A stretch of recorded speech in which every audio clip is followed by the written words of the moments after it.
पहली बात तो ये है जनाब कि औलिया कराम के बारे में हमारी बातें ज्यादातर सुनी सुनाई रवायात पर मबनी है, या फिर हम उन किताबों को पढ़ते हैं जो इन लोगों के अल्लाह के नेक बंदों के मुरीदों ने लिखी। इसमें अकीदत का पहलू बेपनाह है।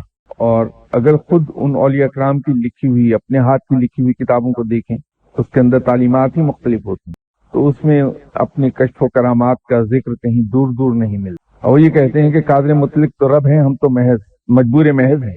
अगर हम नफली इबादात के लिए फराइज से मुंह मोड़ेंगे तो हम काबिल मुआखजा हो जाएंगे। जबकि अगर आपने शादी की है तो बीवी को वक्त देना, उसको लुक आफ्टर करना, उसकी दिलजोई करना, उसकी जरूरियात का ख्याल करना, वो हम पर फर्ज है और उसके लिए हम जवाबदेह हैं अल्लाह के हक़। अगर हम उसे इग्नोर कर दें किसी अंदाज में